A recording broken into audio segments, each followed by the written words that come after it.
kahit ang boses nyo ay parang lahat ng pinungunit, basta mayroon kayong puso na dedicated sa Panginoon. Amen? Thank you sa choir, sa junior choir, mga napulit yan kasi napunta ng sementeryo, nag-ipon ata ng kandila. Okay. So, he lives. Parang hindi napapanahon, pero i-relate natin sa panahon yung ating mensahe. Amen? Amen. Salamat sa choir. So, tayo po lahat ay tumayo. Buksan natin ang ating banal na kasulatan in the book of Job. Job, chapter 19, verse 25 and 26, verses 25 and 26. Tapos lipat po tayo sa 14, chapter 14, verse 14. Okay? Ito po ay relevant message para sa ating lahat.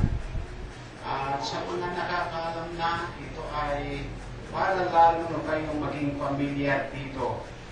Amen?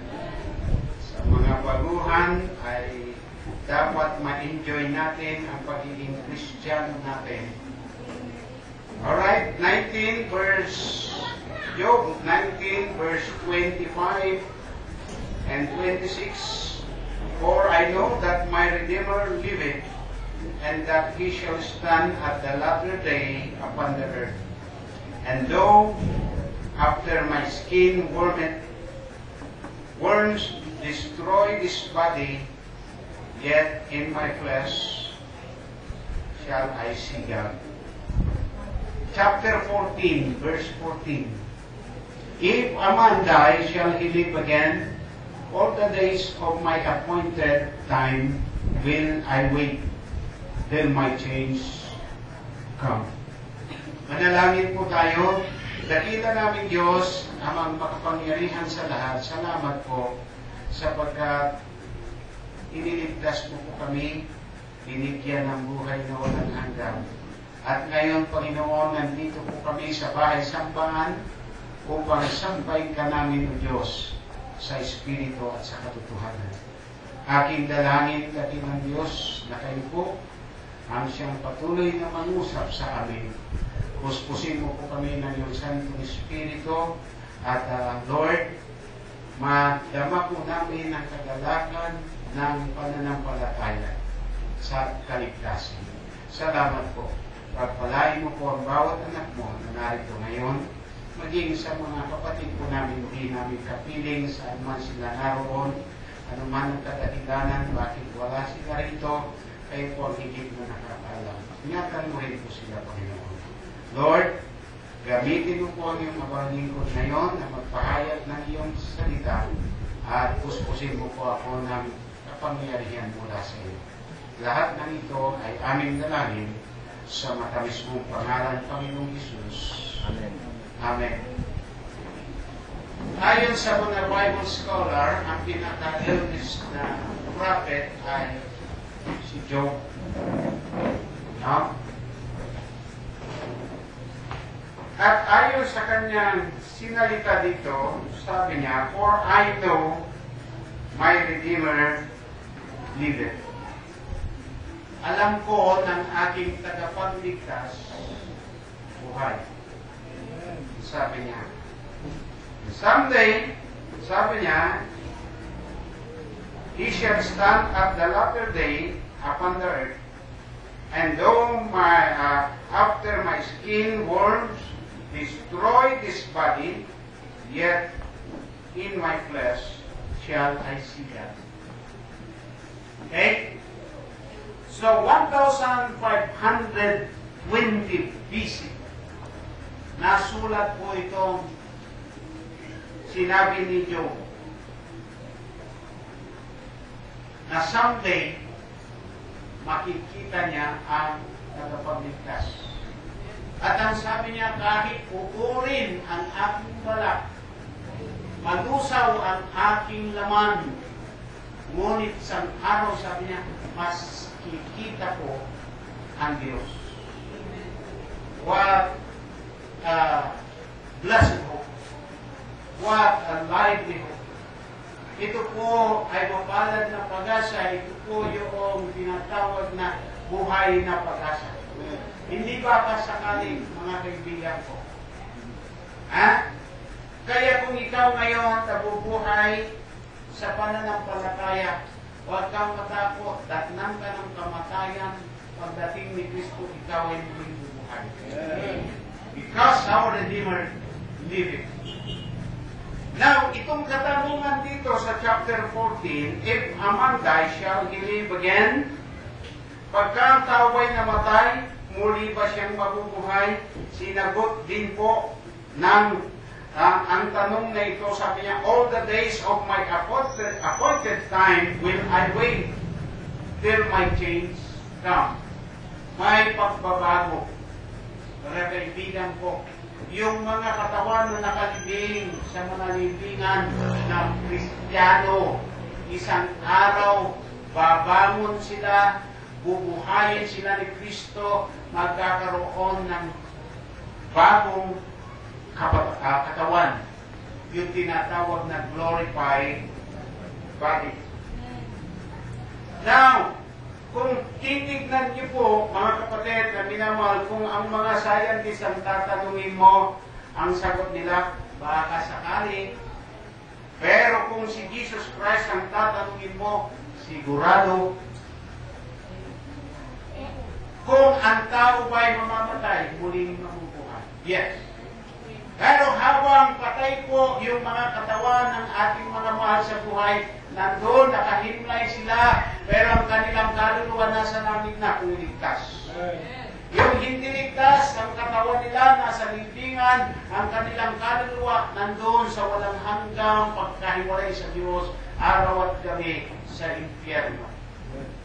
Now, kung tatanungin niyo ako, kung dapat pang puntahan at kausapin sa libingan ang mga mahal natin sa buhay, pwede natin puntahan yung mga libingan nila para linisin, pero wag niyo na silang kausapin doon, wala na doon. Hello? Hindi na kayo naririnig. Ha? Hindi na kayo naiintindihan, hindi kayo nakikita. Right? Huwag na kayo magtirik ng kandila. Huwag nyo na silang pagdala ng bulaklak o pagkain. Alam nyo, uso sa amin sa Pangasinan, ang dala mga pagkain masasarap. Ginataang Pilipin, ilalagay yung sa garapon, ilagay doon sa ibabaw ng punto. Iiwanan. Minsan ulam na napakasarap kung anong paborito nung nakalibing doon. Okay? Pagdating naman dito sa parting Pampanga, bulaklak sa kakandila. Nagtampo yung Pangasinan sa Kapampangan. Ha? Parihong pilosopo. Sabi niya, kailan kakainin nung pinagdala mo? Yung dinala mo pagkain. Patay na, kakain po mo yan. Nasagot ng Kapampangan. Anong Pangasinan? Kung kailan niya amuyin, yung bulaklak na dinala mo sa kanya. Okay? Pariho sila. Right? Eh, hindi na kumaamoy yun. Kaya kung mahal niyo sa buhay, habang buhay pa lang, hantugan niyo na. Amen? Yung mga lola niyo, na malapit na. Yung nakaganon na, oh. Yan ang bigyan niyo.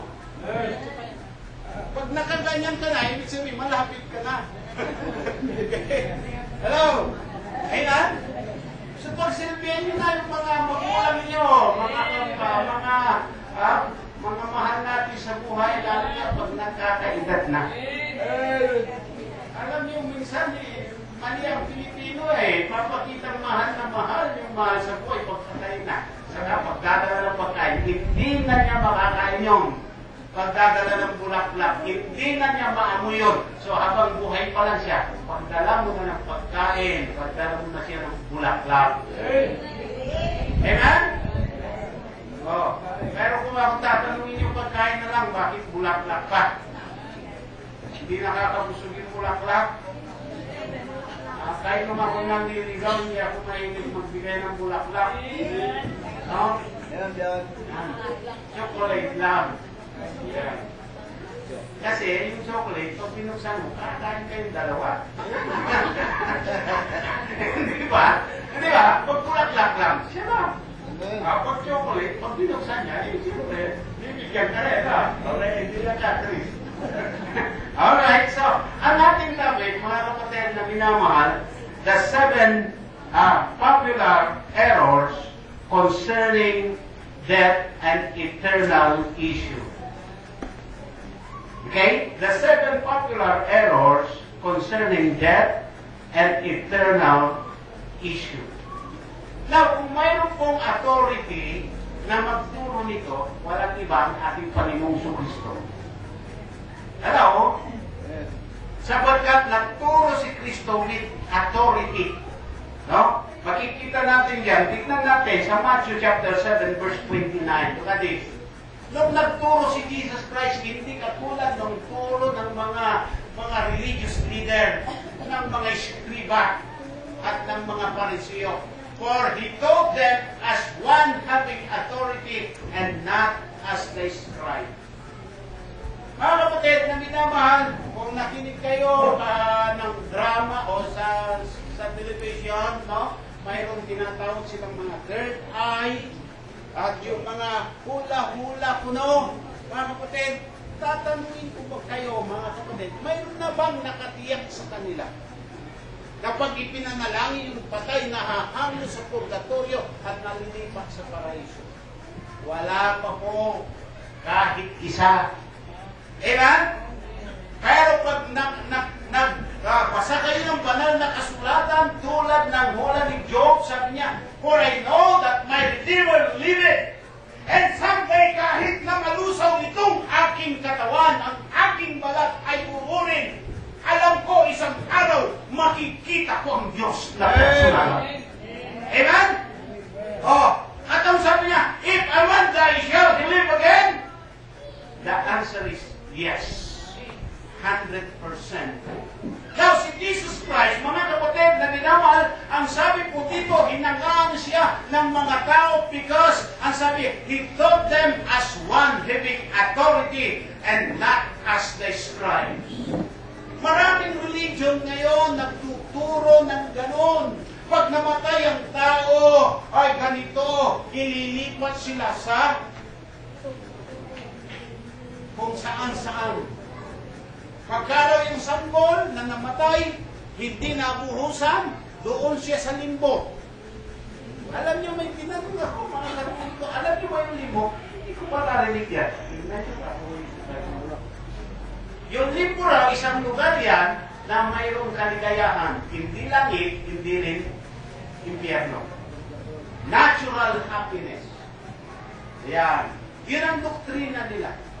Pagka naman katoliko ka, na namatay ka, hindi ka naman nakagawa ng tinatawag na mortal sin, doon ka muna sa purgatorio.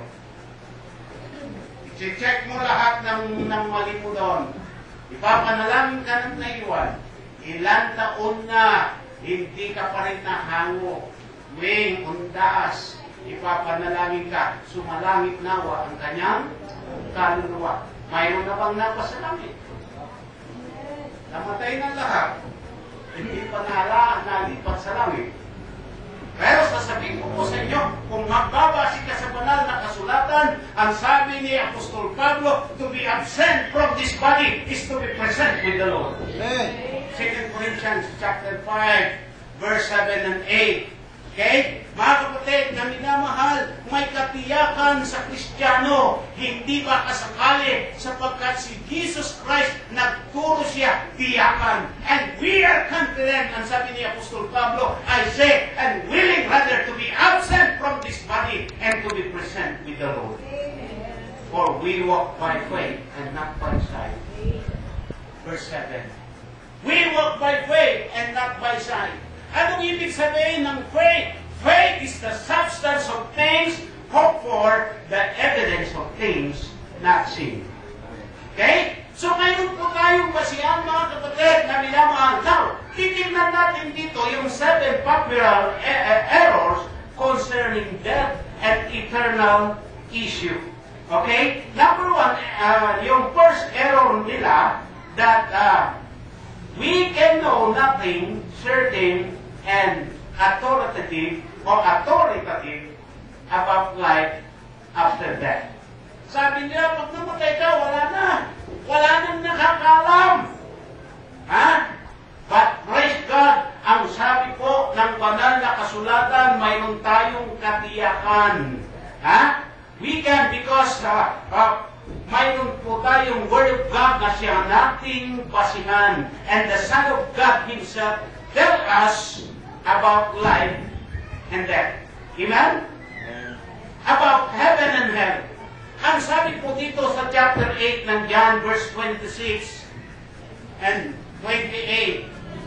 John chapter 8, verse 26. Anong sabi ni Kristo? I have many things to say and to judge of you. Okay? But He that sent me is true, and I speak to the world those things which I have heard of Him. Verse 20. Verse 28, mga kapatid na minamahal, then said Jesus unto them, when ye have a little up the Son of Man, then shall ye know that I am He, and that I do nothing of myself, but my Father hath taught me, I speak these things. Okay? Kung anong sinabi ng Ama ko sa akin, yun ang sinasabi ko sa inyo. Doon, hindi po natin alam, mga kapatid, na minamahal, pag namatay ka, saan ka pupunta. Doon ang mga tao, hindi nila alam kung may buhay sa kabila.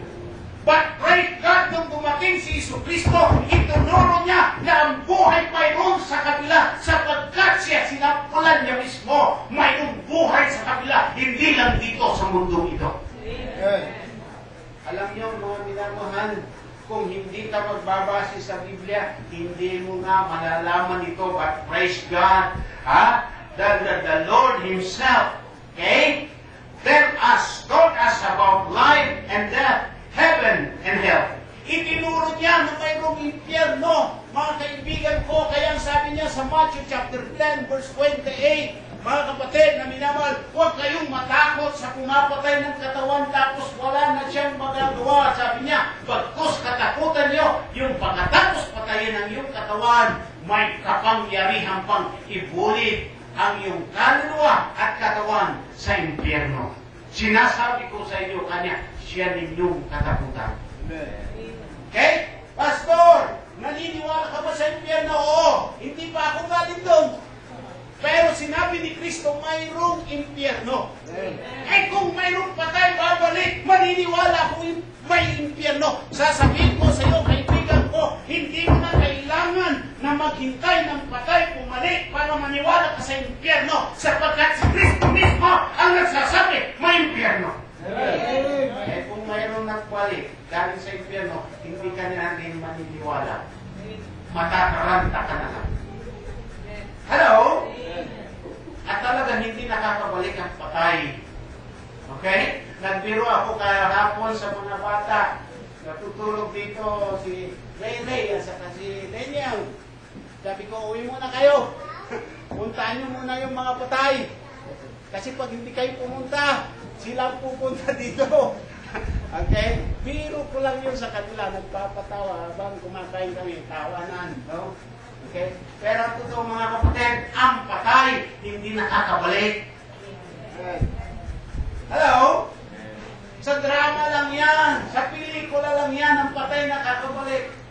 Kasi kung yung patay nakakabalik, marami nang solve na krimen. Krimen.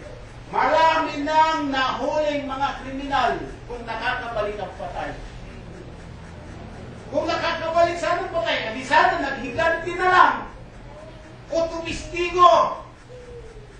Hello? Amen. At kung nakakabalik ang patay, kawawa yung mga byuda at mga byudo. Hindi na pwede magkatawa ulit. Hindi ba? Oh, okay? Pero alam nyo, dahil hindi nakakabalik ang patay, yung byudo pwede mag-asawa ulit. Ha? Amen?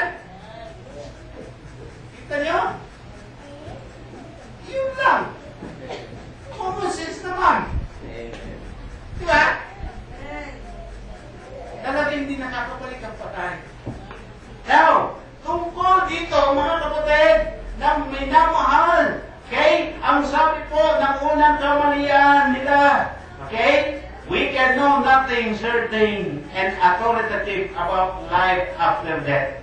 Pero mayroon nagsasabi, si Kristo mismo na mayroong buhay sa kabila nito. Pagkatapos ng kamatayan dito, may buhay sa kabila. Kung wala, paano lang tayo? Diba?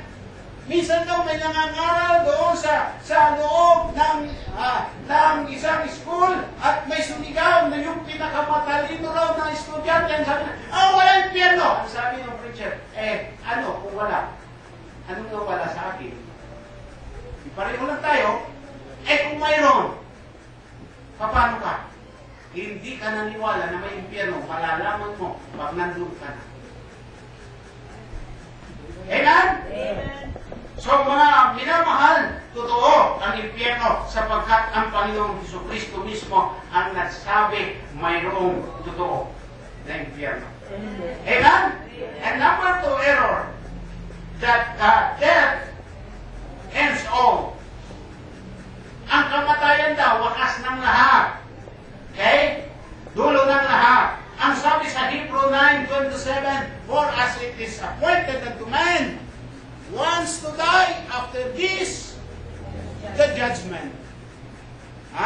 As it is appointed unto man once to die, after this, the judgment. Yung pangalawang pagkakamali, yung kaisipan ng tao na sabi nila, pag napatay ang tao, wala na. Kaya yung iba, akala nila ganun, kaya nagpapakamatay pag may problema na. Sabihin, tapos na ang lahat, magpapakamatay. Hindi totoo, mga kaibigan ko, sapagkat pagkamatay mo, mayroong kasunod, mayroong judgment. As it is appointed unto man once to die, after this, the judgment. Okay? Ganun pala kung wala ng buhay, wala ng kasunod, ng kamatayan, pag namatay ka, para lang hayop, yun na nga yung solusyon sa problema mo. Pero hindi, mga kaibigan ko, sapagkat ang sabi ng banal na kasulatan, after that, there is a judgment. Amen? Mayroong paghatol. Haharap ka sa Diyos. Kung hindi ka ligtas, pupunta ka sa walang hanggang kapamakan sa impyerno. But praise God, ito ang pagkakataon natin habang tayo nabubuhay, kailangan gumawa tayo ng desisyon para sa buhay natin upang tayo mapunta sa kaligtasan, hindi sa kapamakan. Yan ang mali ng marami. Nakikita nyo, pag may problematic na tao, nagpapakamatay. Nabigulang sa pag-ibig, nagpapakamatay. Diba? Hindi po totoo yun, sapagkat after death, there is a judgment. Mayroon pong paghatol, mga minamahal. Yan po ang sabi ng banal na kasulatan. And the third error, that when we die, we simply go to sleep. Pagka namatay daw yung tao, karaniwan, paniniwala ng iba, natutulog lang. Actually, ginamit yan sa banal na kasulatan sa mga Kristiyano. Sapagkat pag namatay ang Kristiyano, natutulog lang yan. Isang araw, bubuhayin. Okay? Now, yung paniniwalang mali, mga kaibigan ko, na lahat daw ng tao pag namatay, natutulog lang. At kailanman, hindi na siya bubuhayin o magigising. Alam nyo, ang sabi ng banal na kasulatan dito, after ng kamatayan ng katawan, paghiwalay ng iyong kaluluwa sa iyong katawan, mayroon lakong pupuntahan. Ang sabi sa Luke chapter 16, verse 23. Tignan niyo po dito, mga kapatid. Luke chapter 16, verse 23. Okay? Namatay Okay? Umpisan mo mga kapatid, itaas mo, para makita natin yung namatay. 19 muna. Start mo. So, there was a certain rich man which was clothed in purple and fine linen and fared sumptuously every day. And there was a certain beggar named Lazarus, which was laid at his gate, full of sores, and desired to be fed with the crumbs which fell from the rich man's table. Moreover, the dogs came and licked his sores. Carried by the angels into Abraham's bosom, yung soul niyan. The rich man also died and was buried. Anong inililibig? Siyempre, understood na yung body. Amen? Hindi inilibig yung kaluluwa ng mayaman. Inilibig yung katawan. At pagkalibig sa kanya, pagkamatay niya, sabi niya, and in hell, he lifted up his eyes in torment and seeth Abraham afar off and Lazarus in his bosom. Okay? Nakita natin dyan, mga kapatid na minamahal, na pagkatapos niyang namatay, 24, okay? And sabi niya, he cried and said, Father Abraham, have mercy on me, and send Lazarus that he may dip the tip of his finger in water and cool my tongue, for I am tormented in this place. 25. And Abraham said, Son, remember that thou in thy lifetime receivest thy good things, and likewise Lazarus evil things, but now he is comforted, and thou art tormented. 26. And beside all this, between us and you, there is a great gulf fixed, so that they which would pass from hence to you cannot, neither can they pass to us that would come from thence.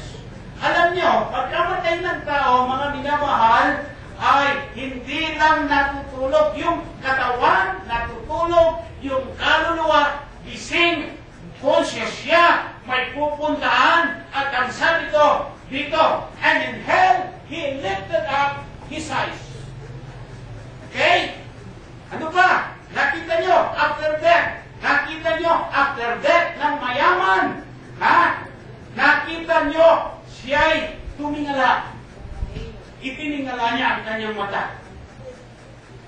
Ang kaluluwang mapupunta sa impyerno, nandoon yung 5 senses ng tao.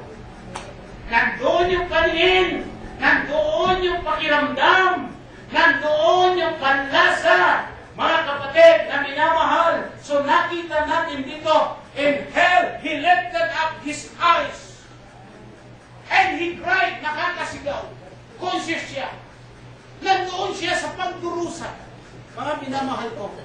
So, pagka namatay ang tao, hindi lang natutulog yung katawan. Tama yung nakalagay doon sa libingan. Anong nakalagay? R.I.P. Yung katawan yon. Pero yung kaluluwa, hindi. Nandoon siya sa walang hanggang pagdurusa. And he cried, ang sabi po dito, nakakasigaw ang kaluluwa na nasa impyerno. 23 kapatid. Okay? He cried, nakakasigaw. He lifted up his eyes, nakakakita. Ha? Nakita ninyo dyan, mga kapatid na minamahal, conscious siya. And verse 24, he cried and said, Father Abraham, have mercy on me. Okay? So itong mayaman na ito na namatay, napunta sa impyerno, nakakaramdam, nakakakita, nakakasigaw, at nagmamakaawa. Mayroon pa siyang alaala. Kaya ako'y naniniwala yung mga taong nakarinig ng mensahe ng Ebanghelyo na hindi tinanggap si Jesucristo, isang araw, pag nandun sila sa impyerno, maalala nila na isang araw nakapakinig sila ng salita ng Ebanghelyo. Okay? So, maling paniniwala. Itong maling paniniwala na pag namatay ang tao, natutulog lang. Hindi ho. Ang kaluluwa, nandun, conscious, nasa impyerno. And the fourth error, ang pangalawang, pang-apat na pagkakamali, yung paniwala nila na there is no such place as hell. Walang lugar ng impyerno. Ang Diyos ba lalalang ng tao, tapos lalalang pa rin ng impyerno? Yes. Ang impyerno, hindi para sa tao, para sa diablo. Ngunit ang tao mapupunta sa impyerno sapagkat ang tao napahikayat sa diablo. Okay? Nakita ninyo dito. Sabi ng iba, ang impyerno raw dito sa lupa. Pag nakapag-asawa ka ng butangero, lasinggero, basagulero, babaero, ikaw nasa impyerno. Hindi ho, totoo yun. Ang impyerno, literal na lugar na kung saan apoy na hindi namamatay. Walang hanggang paghihirap, hiwalay sa Diyos. Amen? Sabi naman ng mga saksi, ang impyerno, libingan. Eh, tinanong ko, may apoy ba sa libingan? Wala. Hindi impyerno. Kasi ang impyerno, sabi ng Biblia, apoy na hindi namamatay. Hello? Amen? Oh. Yun yan eh. Kaya kung minsan, huwag kayong magpaniwala kasi kayo nakukonfuse yung mga tao, hawak din nila ang Bible, pero interpret nila sa sarili nila ng interpretasyon. Hindi mo sasabihin, impyerno, libingan. Oh. Si Kristo nga nagsalita, ang impyerno, apoy na hindi namamatay. Amen? Kaya, ang impyerno, papasok lang, wala nang palabas. Kaya hanggat nandito ka sa mundong ito, dapat makaiwas ka na pumasok sa impyerno. At anong solusyon? Tanggapin mo si Kristo bilang iyong personal na Panginoon at tagapagligtas ng iyong buhay. Wala nito. Kung gusto mong mapunta sa langit, si Kristo ang kailangan mo sapagkat siya lang ang passport papunta ng langit. Okay? And then, number 5. The fifth error. Okay? Number 5 na ba tayo? Amen. Number 6 na pala eh. Number 6. Number 5. Ano yung nalaktawan ko? Okay?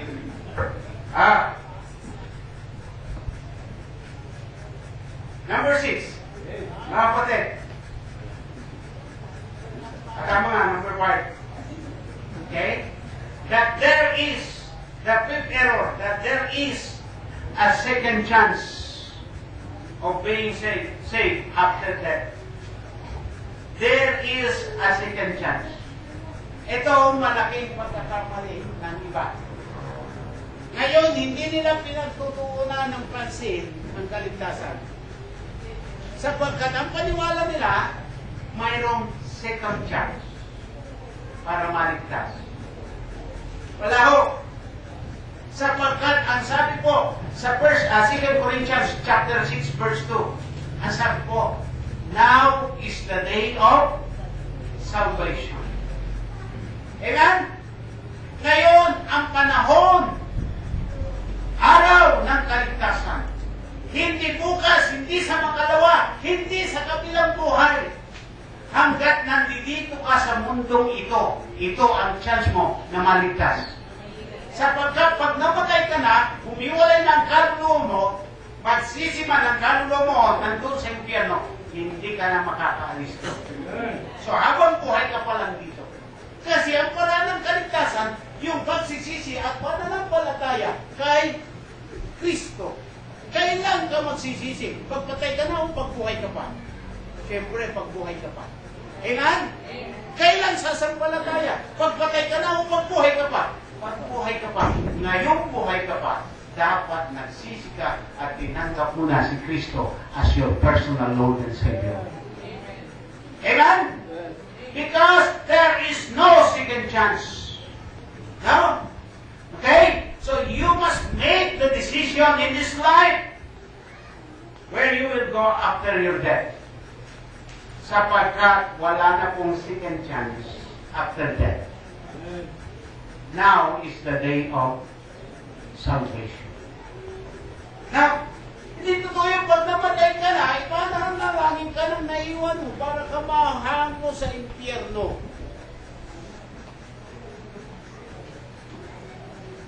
Isang ginang tao, yung pinapanalangin yung asawa. Pinagmimisa. yung pagmimisa ba may bayad? Mayroon. Anong gusto mo? Special? Ordinary? Special po. Wala na siyang pera. Sabi niya, Father, paano yan? Wala na akong pera eh. Sa palagay niyo, nahamon na yung kaluluwa ng asawa sa impyerno. Ay sabi niya, yung kaliwa nakalabas na. Kaliwa pa lang. Eh paano yung kanan? Sabi ng padre, hihilain na lang. Ang kaligtasan ba nababayaran? Hindi po. Ang Diyos ba nagbebenta ng kaligtasan? Napakayaman niya para ibenta niya ang kaligtasan. Kahirap natin para mabili natin ang kaligtasan. Kung nabibili man ang kaligtasan, dapat magpayaman ka dahil sino lang maliligtas? E di si Bill Gates lang. Mayaman siya. Paano tayo? Praise God, kahit mahirap tayo, mayroong tumubo sa atin. Walang iba, si Yesu Cristo. Amen. Kahit mahirap tayo, naligtas tayo, bakit libre ang kaligtasan? Amen. Pero hindi lahat libre. Minsan libre naman kaligtasan, gusto natin, libre pa rin electric pump. Hello, amen? Amen. Oh. Minsan libre naman kaligtasan, gusto natin, libre pa rin pamasahe. Naalala ko yung isang pasaheros nasakay sa isang jeep na pampasada. Ay doon sa jeep, mayroon nakalagay doon na nakasulat, Jesus paid it all. Sumakay siya. Okay? Pagbaba, hindi nagbayad. Ha? Sabi ng driver, ay mama, hindi ka nagbayad. Tinuro niya, Jesus paid it all. Kaligtasan lang tinutukoy doon, pero yung pamasahe, hindi. Hello? Oh. Pero itong tandaan mo, hindi mo kaya bilhin ang kaligtasan. Si Kristo lang bumili niyan. Okay? Amen? Sa pang-anin, error. Okay? The sixth error, that there is no reunion and recognition beyond the graves. Alam niyo po, ang paniniwala ng iba, okay? Namatay tayo, kung mayroong muling pagkabuhay, doon hindi tayo magkakakilala. Hindi ho. Doon sa kabilang buhay, magkakakilala pa rin tayo. Amen? Makikilala mo si Moises doon. Makikilala mo si Elijah doon. Alam niyo, pagdating ko sa langit, ang una-una kong hanapin, si Jesus Christ. Pangalawa, yung pastor ko na ginamit ng Panginoon, kaya ako naligtas. Amen? Hello? Oh. Eh kung mauna si Ma'am Pio sa akin doon, pangatlo siyang hahanapin ko. Pero hindi na kami mag-asawa doon. Sapagkat ang sabi ng Biblia, pagdating natin doon, magkakapatid na lang para tayong mga anghel. Amen. Amen? Oh. Now, pansinin niyo ho, dito, yung pang-anim na kamalian ng iba, that there is no reunion and recognition beyond the graves. Nakita natin dito, yung mayaman, sa kabilang buhay, na-recognize niya si Abraham at si Lazaro. Amen? Kaya sabi niya, Amang Abraham, si Lazaro sumuin mo para isawsaw ang dulo ng kanyang daliri sa tubig at kalabigin ang aking labi sapagkat naghihirap ako sa apoy na ito. Nakilala niya, mga kapatid. Okay? Sa 2 Corinthians chapter 1, verse 14. 2 Corinthians 1:14, sabi niya, as also ye have acknowledged us in part that we are your rejoicing, even as ye also are ours in the day of the Lord Jesus. Pag na-rapture tayo, alam niyo, magkakakilala tayo, mga kapatid na hindi kasundo ngayon, ha? Huwag mo isipin doon, hindi pa rin kayo magkasundo. Pag nagkita kayo, hindi pa rin kayo bati. Hello, amen? Kaya dito pa lang dapat magbati-bati na. Amen. Di ba? Now, another verse. Mga kapatid, Matthew chapter 17, verse 3. So that is, okay? Doon sa kabilang buhay, magkakakilala pa rin tayo. Anong sabi sa verse 3? And behold, there appeared unto them Moses and Elias, talking with him. Okay? Kung titignan ang konteksto dyan, isinama ni Jesus Christ si James at saka si Peter doon sa bundok. Nung nandun na sila, nakita nila kausap ni Jesus Christ si Moses at si Elias. Nakilala ni James yung kausap ni Jesus. Si Moses yan na. Si Elias yan na. Sino ba si Elias? Hindi ba ito yung propeta na inilipat sa langit? Sinundo ng karwahing apoy? Amen? Sino si Moises? Ito yung propeta ng Panginoon na namatay at Diyos mismo ang naglibing kaya hindi nila alam saan libingan ni Moises. Kawawa si Moises, walang dumadalaw doon sa libingan niya. Kasi hindi alam ng tao saan siya inilibing. But praise God, buhay na siya. Nung si Jesus Christ nandito sa lupa. Hello? Kausap ni Jesus Christ si Moises. Nakilala ni James si Moises at si Elias. So, sa kabilang buhay, mga kapatid na minamahal ko, magkakakilala pa rin tayo. Amen? Pero pantay-pantay na tayo doon. Pag nandun na tayo sa langit, magbatian naman tayo. Amen.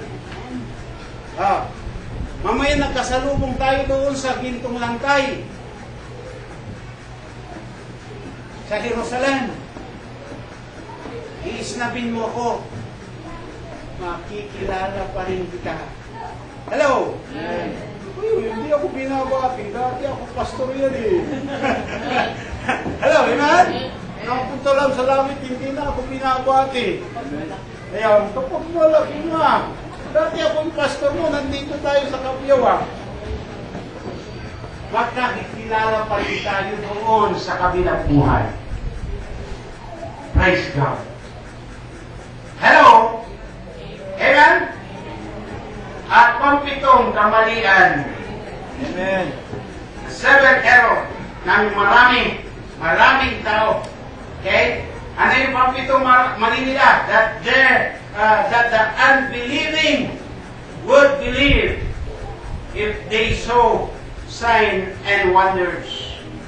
Alam niyo po, mga kapatid na minamahal, maraming ngayon tao na pagka kinakausap mo tungkol sa Bible, sabi, wala akong panahon dyan. Ha? Alam mo bang may langit? Wala akong pakialam dyan. Alam mo bang may impyerno? Wala rin akong pakialam dyan. Hindi ko na yan pinakialaman. Pero maniniwala ko pag nakita ko na. Pag nalaman mo na may impyerno, nandudong ka na, hindi ka na makakaalis doon. Amen. Tulad ng mayamang ito, balik po tayo sa Luke chapter 16, verse 29 up to 31. Ang kahilingan pa nito, mga kapatid, na minamahal.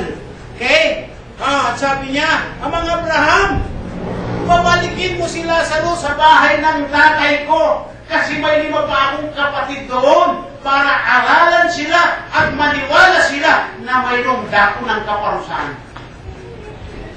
Hindi. Ang sabi ni Abraham, kung hindi nila paniniwalaan ang sinulat ni Moises at ng mga propeta, kahit ang patay magbalik, hindi nila paniniwalaan. Alam niyo, maraming tao ngayon, kung bumalik yung lolo ko at sinabi may impyerno, maniniwala ako. Sabi ko, huwag mo na antayin lolo mo, hindi yun makababalik sapagkat ang patay hindi nakakabalik. Isa lang patay na bumalik. Sino yun? Si Jesus Christ. Sapagkat ang Kristo ng Biblia, yung Kristo na namatay, ngunit muling nabuhay. Ang Kristo ng Biblia, yung Kristo na nabuhay dito, walang kasalanan, ngunit namatay siya nang dahil sa ating kasalanan. Ito yung Kristo na itinahawakan ng libingan, siya muling nabuhay noong ikatlong araw. Amen. At ngayon siya buhay, kaya kanyang iligtas kung tatanggapin mo siya as your personal Lord and Savior. Huwag kang manatili dito sa pitong kamalian. Ha? Huwag kang manatili dyan sa pitong kamalian. Kaya naparito ang ating Panginoong Kristo para itumbak ang ating kamalian, para malaman natin ang katotohanan. Ang sabi po sa John chapter 8, verse 31, and ye shall know the truth, and the truth shall set you free. Amen? Okay? 36. That 31, then said Jesus to those Jews which believe on him, if ye continue in my word, then ye are my disciples indeed. If the Son therefore shall make you free, ye shall be free indeed. Amen? Kung ang anak ng Diyos magpapalaya sa inyo, magiging tunay kayong malaya. And ye shall know the truth, and the truth shall make you free. Hanggang ngayon, maraming tao alipin pa ng pamahil. Alipin pa ng sabi-sabi. Alipin pa ng tradisyon. Kaya naniniwala na ang tao may second chance maligtas. Hindi ho. Walang second chance para sa kaligtasan. Ngayon ang chance mo. Gumawa ka ng desisyon, tanggapin mo si Kristo as your personal Lord and Savior. Maliligtas ka, magkakaroon ka ng buhay na walang hanggan. Tayong lahat ay tumayo. Now, nakita natin ang pitong popular errors, mga kapatid. Pero nakita ang tao, si Jesus Christ na turo, mayroong kaligtasan. Buhay na walang hanggan sa mga taong sasampalataya sa Kanya. Kung hindi ka pa nakatira, kung yung pitong na-discuss natin na kamalian, yung paniniwala mo, palitan mo ng tamang paniniwala. Kailangan mo si Kristo sa puso mo. Tanggapin mo siya as your personal Lord and Savior. Habang lahat ng ulo ko ito, nakapikit ang ating mga mata. Maaaring ikaw, alam mo na, kaligtasan. Paano ang iba? Paano yung mga loved ones mo? Kung alam mo na, bakit hindi mo ilapit sa Panginoon yung mga hindi nakaalam ng tama? Ngayon, bago mo sila ilapit sa Panginoon, ikaw muna lumapit sa Panginoon sa panalangin. Ipanalangin natin sila. May prospect ka. Paano yung loved ones mo hindi ligtas? Paano yung kapatid mo hindi ligtas? Nananatili doon sa kamalian na yun. Sino mag-aamay sa kanila? Alam mo ang katotohanan. Anong gagawin mo?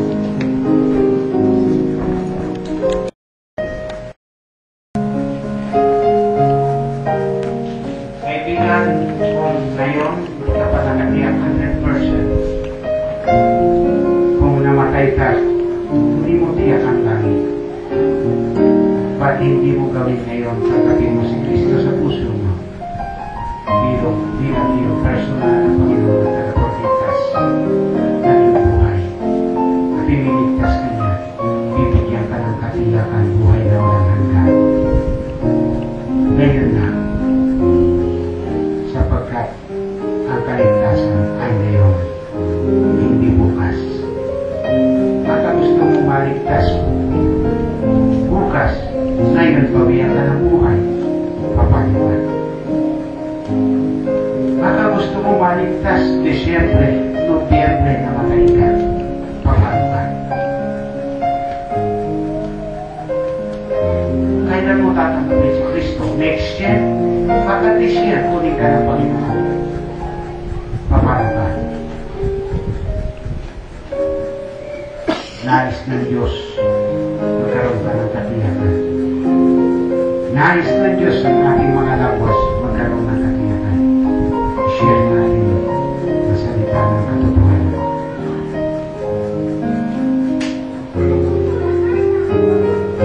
Ama nasa langit, ngayong umaga kami po ay nagsusumano sa iyo. Dalangin po namin, Panginoon, na patuloy kayo pong kumita sa aming buhay. Patawarin mo po kami sa aming mga pagkukulang at pagkakasala na nagawa naman sa inyo. Linisin mo, Diyos, ang aming puso. Malinis na sisidla ng iyong pagkukulang. Ngayong umaga, Panginoon, dalangin ko po na kung mayroon man tanggapin kanya bilang Panginoon tagapagligtas ng kanyang buhay. At sa aming pasamantalang pagtatapos ngayong tanghali, pagpalain mo po ang aming pasamantalang pag-iwalay. Ingatan mo po ang bawat anak mo at ibalik dito mamaya na taglay ang kapayapaan mula sa iyo. Salamat po. Lahat ng ito ay aming dalangin sa matamis mong pangalan, Panginoon Jesus.